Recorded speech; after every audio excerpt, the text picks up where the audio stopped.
perfect distraction for the way you took the idea that I had of everything.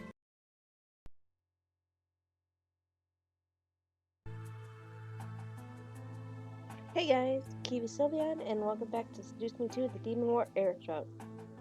And I had to go back in the last episode. Oh my god. You have to be as nice as possible to Diana, and right away you have to be still and not bawl or beat her up or whatever.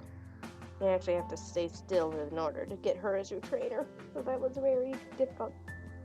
It goes against what I want. But I want Diana to be my trainer, so. And now she's teaching us how to defend ourselves. Yay! Behold, your new weapon! You? Oh. Then release the weapon and jump back. Only charge at me again with bare fist. However, I watch as the circlets around me formed a chain wall between me and Diana, causing her flying fist to impact the barrier. Haha! Chain wall! Fuck your hand. Trying to cut this up, showing me the different ways the circlets protected me and aided me. Eventually, however, the circlet fused back into one and dropped to the floor. Screw you, circlet! As Diana panted slightly, she pointed at it. It stores your energy and uses it as you demand. Throwing it in front of you will automatically make it a shield. Holding it in your hand and arcing it will form a whip. I picked up the circlet and stared at it, surprised to see it as such. More of my energy flowed into it, and I indeed formed a chain whip in my hand, glowing a gold and lavender color. Wow! Taking a breath, Diana straightened up and summoned her saber. Come on, we have work to do. Okay. And I prepared to stance, ready to attack. We worked for hours, endlessly going back and forth between offense and defense with my circlet. As the day turned into night, I felt wave upon wave of exhaustion hit me. Diana chuckled as I slammed my back against the wall and tried to catch my breath. Go rest up and take a breath. Come back when you're ready. I nodded and rushed out of the room, finding the kitchen and getting some water. It was a little bit of a trek, but I knew Diana wouldn't be waiting long. I merely walked out of the room for a moment. I didn't expect to walk back into the grand hall to be face to face with a large black sphere. What the? Red lightning seemed to zip around its surface and emanated a dark and evil glow. I felt fear shake my core and simply staring at it. I was stunned. Where was Diana? Why was there a black sphere in the middle of the training room? What the hell was going on? Don't you mean what in the hells? Because apparently there's more circles of hell. I think with Heidi we'll go after, like, her truth.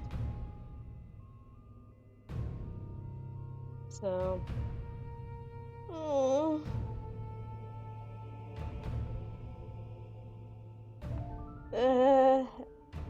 No. The one that would check it out is Allie, or somebody who actually wants to go in there. Heidi would go, fuck this! I couldn't just stand there. I instantly turned on my heel and ran off, hoping to find the boys or Cero or anyone that could help in this situation. It didn't help that the castle seemed like a maze, and I was twisting and turning through the halls, trying to find anyone. As I finally found the space outside where the boys and Cero were, I stopped running, gasping for air. How much you want to bet it will be gone? I never really did this route much. No, I actually never did this route, but... I mean, I never ran the other way, so... I just have a bad feeling it'll be gone. And everyone will probably hate me. Fuck, why did I do this? I stopped running and gasping for air. My hands caught their attention and made them stop smarting to turn to me. Princess, what's wrong?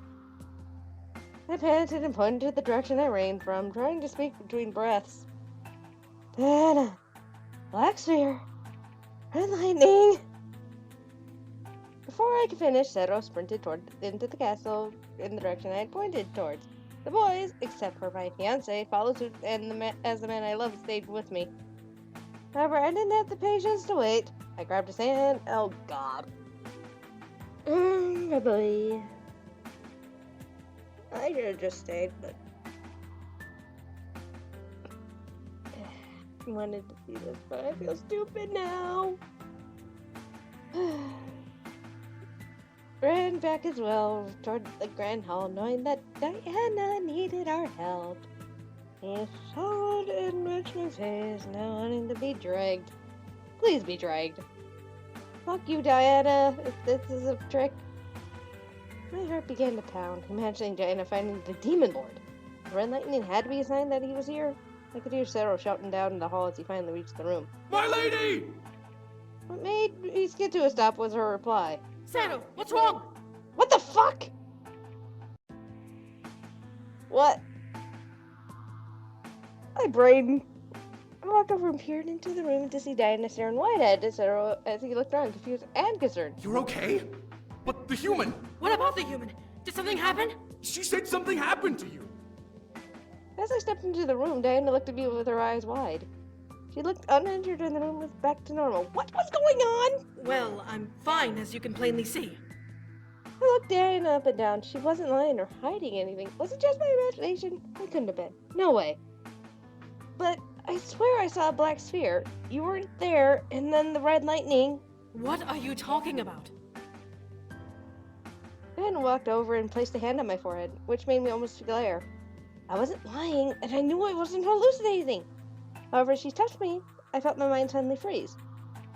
Diana closed her eyes as if she were taking my temperature, but I could feel my energy slipped into my mind and felt faint memories of the event become blurring and dark. Was she trying to hide the memory from me? Before I could even protest and even react, I felt my mind click and suddenly, I was fine. What had happened? I stared up at Diana, looking down at me with a small frown. Why was she touching my head? Looks like I overworked her. You may want to take her back to her room and rest. She deserves it. My brain. What was going on? I felt suddenly very confused as my fiance came up behind me and wrapped an arm around me. Confused, I followed him out of the room and headed toward her bedroom where he gently pushed me in that direction.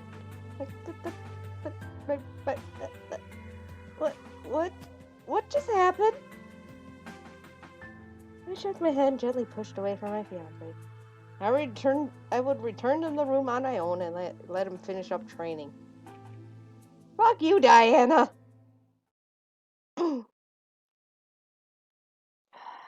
That was weird. I never did that one. Seriously, I never ran away when it came to training with Diana and that black sphere. I never did. Don't know why. I fell back on my bed, exhausted. My body felt completely at the mercy at the fluffy mattress beneath me. Today was rough. Luckily, before I came back into the room, I had been shown bathrooms where I could relieve myself and bathe properly. At least hygiene wouldn't be an issue. I had bathed in crystal clear water before returning to my room and flopping onto the bed like a bum. Of course. I heard the door open and close, followed by the soft patter of labor footsteps walking around the bed and stopping on the other side. I knew it was Erik, but I had turned my head to verify my guess. I was correct. However, I felt my face flush at the sight. Hi, Erik. Erik was shirtless and his skin was beautifully covered in water droplets. His hair was damp and his breathing was labored. He must have trained hard, if not harder than me, at least, bathed right afterward. Hi. Good evening, love. I could tell that he wanted to flop onto the bed and simply pass out, but something held him back. I turned my head at him, making Erik smile. I'm going over what happened today. And Do you feel disgusted by me? I kept my eyes on Erik to let my mind water a bit over him. I still loved him and didn't feel the need to yell at him or push him away. I had assumed the spirit was still resting from Cero's attack. Nope. I could see her like being goofy right now, just like, nope. Because she would be exhausted to a point where she doesn't even make sense. Eric nodded before climbing onto bed and leaning against the bedpost. Cuddle! Cuddle, little bae! I settled close to him and placed my head on his shoulder. Eric smiled and wrapped an arm around me, holding me close. It's been a long while since I've trained like that. Since Malik's, right? Eric nodded with a smile at me. I remember Malik's, that damnable monster. He wanted to kill the boys and even kidnap me as bait. Luckily, he didn't last long. During the time he was around, though, Eric had trained hard and done the best he could. I was kind of proud to see him going at it again. I yawned and got ready for bed. There was no use prolonging sleep. The darkness welcomed me into its embrace as Eric wrapped his arms around me protectively.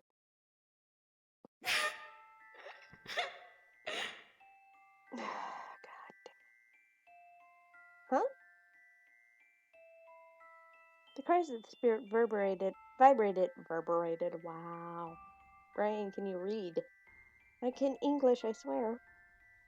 I knew Eric would take a bit to enter my dreams, but I could only look around as the sound of the spirit whimpering echoed around me in the dark. Hello? Go away! I can't go away. You're in my body. Finally, the orb appeared. It wasn't bobbing up and down in the air like it usually had before. It was lying on the ground, like a ball. I walked over and crouched before sitting down in front of it. The sound of its whimpering made my heart hurt. Did Sero's attack really hurt it that badly? Even more than that, it was apparently a child. Don't say anything. I'm going to be... Because... Apparently, you could do what you want with the orb.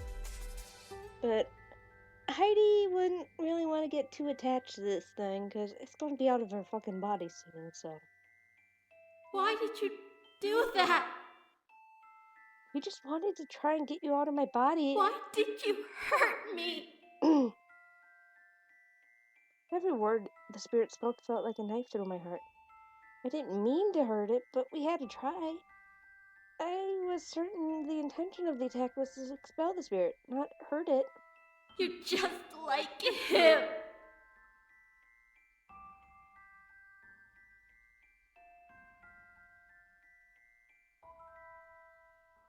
Like him? You mean Erik? No. The evil man. Huh? Evil man? I stared as the spirit gently lifted itself off the ground and began to slowly bob up and down in front of me. The evil man that killed me.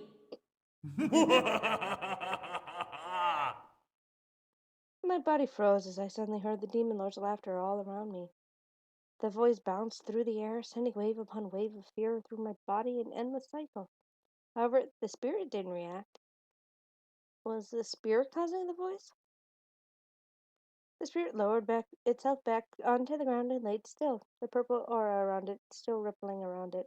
You're gonna hurt me again. Nope. I felt heartless for not saying anything. I couldn't say that I wasn't going to, but we had to get the spirit out of my body somehow.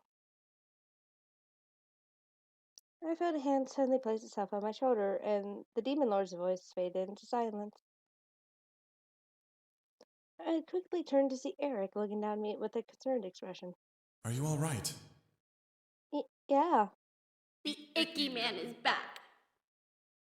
Erik ignored the spirit and gently turned my body to face him. Don't listen to whatever that spirit says. We'll expel it soon enough. You don't care about her. You just care about babies. Oh, I love this CG every time. It's just so cute. I stared at as instinctively Erik summoned his tendrils, ready to attack, but his expression melted into concern. Something was holding him back, and it made me a bit worried. Was the spirit Was the spirit telling the truth? The spirit simply faded into the dark without continuing the conflict, leaving us alone. Erik? Yes, my princess? Heidi would ask, because you have to. She would be curious. Do you want me to be pregnant? I hadn't known. You acted so violently toward the spirit at the mention of children. Eric's face, however, contorted from the concern it melted into a look of confusion. Where is this coming from? I just want to know. Erik sighed and nodded, making a small lump in my stomach harden. He really wanted me to be pregnant. Before I could speak, though, Erik raised his head with a kind and soft smile. I would be happy to have you bear my children and for you to be a wonderful mother, but not unless you want to. You would be the one bearing the burden the longest. True. 9 months. Or is it shorter because of the demon? How does that work? And my heart skipped multiple beats. I was shocked at his words. Erik continued. In the demon world, it is a regular occurrence for incubi and succubi to breed as often as possible. It's only natural that I'd want children, princess. However, you are a human, and even more so, you are the one I love.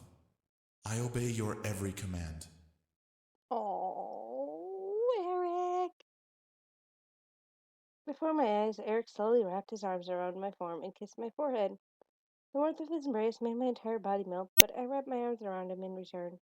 We're not even married yet. We can probably wait until after we say our vows before we think about children. Good. A small laugh erupted from me as I nuzzled Erik's chest. He was right. We didn't have to think about it now. I shouldn't have let the idea get to me. Right. Stupid bug. And not in reply, just wanting to completely immerse myself in Erik's arms. Ah. Night passed and the morning rose. To my surprise, I woke up alone. I scanned the room for Erik, but found myself in the room by myself. Erik? He left to go train with his brothers, sweetie. I turned my head to the sound of Diana's voice. The doors opened with Diana standing in the archway, holding a tray of pancakes. Pancakes! My stomach growled at the sight, but something in my heart felt giddy as well as at seeing Diana's food. Here, something warm today. Thank you! Diana passed me the plate as I began to eat. I knew that I had to work hard myself today, so I needed all the energy I could get. Diana, however, watched me as I ate. As her gaze got the better of my nerves, I looked to her with a confused look. What? Do you know the child that's in your body? I shook my head, making Diana press her lips together in an irritated line. I felt a little bad that I couldn't be more help, but the spirit didn't have a name, at least not one that I knew of. Diana shook her head and leaned against the wall, crossing her arms and legs. Well, we'll be able to expel it soon enough. I have Shadow in charge of figuring out how to sever the ties that spirit has on your body and forcing it free. My mind instantly froze. My memory brought up the image of the crying spirit and the tears as it wept as I had entered my dreams. Would this new method hurt the spirit? Actually, Heidi would ask, because even though she doesn't want to connect to it, it's kinda hard. Will it hurt the spirit? Diane stared in shock at my question. You're concerned for the spirit's safety over your own. We really heard it last time. It was crying. Diana clicked her teeth and shook her head. That spirit is clinging to you and using its emotions to make you feel sorry for it. It wants you to love it, so you will let it stay in your body. Aww. Was that really the case? A child who is hurt cries mostly when they are seriously hurting. But what if Diana was right? What if it was trying to manipulate me? There were too many questions in my head. I shook all my thoughts and continued to eat, finishing my pancakes. Diana pushed herself off the wall and began to leave the room, but stopped to look back at me with a concerned face. Does the spirit ever enter your dreams? Yes, it does! Diana stared at me for a moment, most likely trying to form her thoughts into words before speaking. When she did, I couldn't stop myself from going wide-eyed. You know, there is a way we can stop the spirit from communicating with you until we can expel it. I stared in shock. Why wasn't this brought up before? Diana grimaced at my expression inside. The spirit is a child, and is most likely repulsed by romance and sex, am I correct? Yeah, but what does that have to do with stopping it? The spirit is feeding on and using your energy. The only way to stop it is to drain yourself of energy. She wasn't serious, was she?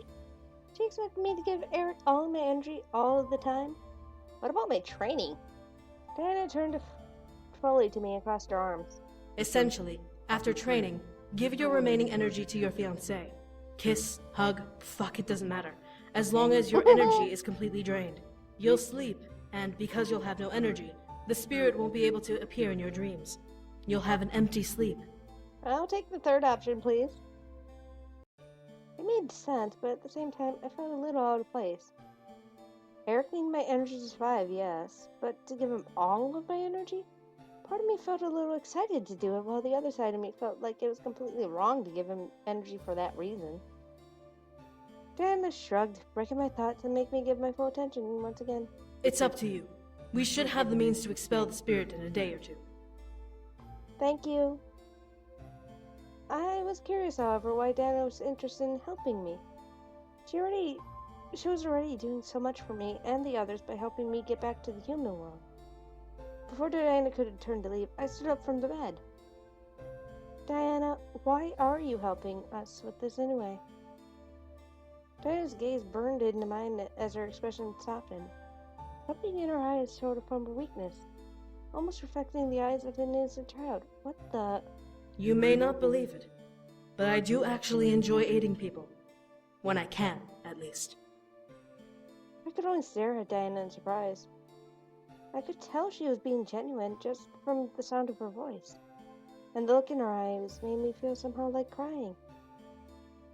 For some reason, I found myself dropping my empty plate on the floor and rushing to Diana, hugging her tightly. Diana tensed within my arms and stared wide-eyed at me. I couldn't stop myself from hugging her body. What the? I wasn't in control of myself. What was going on?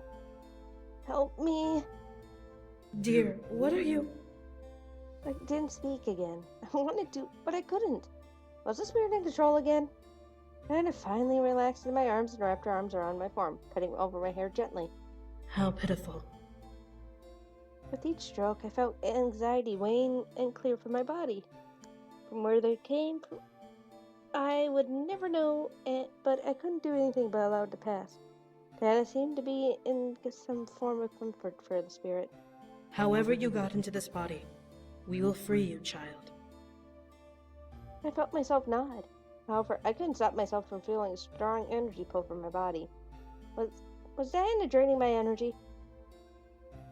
Let her take it, because, after all, she did say we need to give up all of our energy. She was taking my energy so that spirit couldn't control me. I had to let her do it. As my body became weaker and weaker, the control of my body became more and more obtainable. Finally, my body felt light, but I found my function in my nerves and limbs to function on my own coalition. Are you yourself again? Yes. Diana nodded before releasing me and looking down at me. To my surprise, her eyes were glowing a bright gold, probably from the energy she had taken from me. However, it had to be done for me to regain my body. Diana's eyes returned to their normal red color as she smiled. For now, rest a bit. You'll be able to regain some energy and be able to train as if nothing had happened. As long as you're not brimming with it, the spirit shouldn't be able to take control of you again. Thank you. I nodded in reply, finding myself step back and slip back onto the bed behind me. I held my head, feeling slightly dizzy from the experience. The door opened and closed, so I assumed that Diana had left me alone. My heart felt at peace for some reason, even feeling as weak as I did. Was the spirit appeased with Diana's intervention? I couldn't see why it would have been. She's very special. That's why. Oh, God. The echo of the spirit's voice reverberated through the room, through my mind, but as I waited for it to explain, no further response came. And then I was sigh. The spirit was gone for now, and I had full control. For now, rest until training. Diana waited me in the great hall, crossing her arms as I stepped inside. Are you ready to go? I nodded. I was ready for whatever Diana had in store for me. However, I didn't expect the door to the room to shut on its own behind me and for my body to freeze up. What the? Oh, fuck this. Here we go. I stared wide-eyed at Diana, seeing her eyes glow gold as she began to very slowly step towards me. What are you waiting for? Fight me. My body couldn't move. I felt warm and fuzzy, a tingling sensation running along my body and dulling my senses. As I stared at Diana, I felt myself notice every curve of her body. Every stroke of the tint on her body painted over her skin became almost erotic to me. The longer you take, the more enthralled you will become. Fight me. My mind began to struggle naturally. I didn't want to fall for her. I was in love with my fiancé, not the woman who tried to take him and his brothers away. Struggle. Oh, focus. I took in a breath and focused, ignoring the hold on my body and concentrating on my own energy attempting to flow through my veins. It was strange. I felt certain parts of my body were locked in place, and because of that, the rest of my body couldn't move. Was succubus enthrallment like that, or was this a new form of paralysis enthrallment? I had never noticed before, but now that I was focused on it, I could feel my energy begin to break. What the fuck? What the fuck is going on? Break down the grasp Diana's spell had on me. With each part of my body that broke free, I could feel myself gain more and more control over myself. My will became stronger, and I felt myself smirking at the incoming Diana, who merely smirked back. You're learning. Learning from the best. With a final push, I forced the enthrallment off my body and chucked my circlet in front of me, forming a large floating ring around my form. Diana quickly formed her saber in her hand and charged at me at full speed. Okay, I had to make sure my phone didn't turn off again. Causing the circlet ring around me to break into multiple shards and dart at my coming opponent in a volley. Diana quickly parried and dodged each one with ease, but I kept my focus to the circlet, causing it to form back together behind Diana. Whoa. Into a large collar and fly at my target. Bye! Before Diana could even turn to react, the collar locked itself around Diana's neck and hair, causing her to gasp. I swiftly forced the circlet to pull Diana into an arc to the side, slamming her against the wall. For a second, I panicked that I had seriously hurt her. But at the same time, something within my gut felt a little satisfied that I had done that to Diana. Was it sadistic of me to take pride in fighting back? At that moment, something dark began to haunt my mind. What if I was able to kill her? I had my circlet around her neck. I could easily snap her neck with it. Why not? Wouldn't you like to exact revenge? Who the fuck? Huh? I quickly moved my focus from the circlet to behind me, spotting the copycat Diana in the corner of the room, smirking from ear to ear like a Cheshire cat. The real Diana coughed and ripped the circlet from her neck, not yet able to notice the dark Diana in the room. You! What? Oh, you let her go too soon, sweetie. I glared hard, feeling my circlet reform around my wrist as I turned to face a copycat of Diana in her physical form. A dark aura glowing around the body. What the hell? Why was it here? Wait. What? Diana shook off the impact she absorbed from my attack and rushed in front of me, blocking me from the copycat's view. Again, with the defending, Azure. I have to say, it's rather annoying to see you defend a measly human. How did you come out of my body? What? That thing was in Diana's body? How? What's going on with this copycat and Diana? I became more and more confused as I stared. The copycat, however, laughed and crossed her arms under her bosom. Your little training session with the human has made you weak. It was only natural to leave when the door was wide open.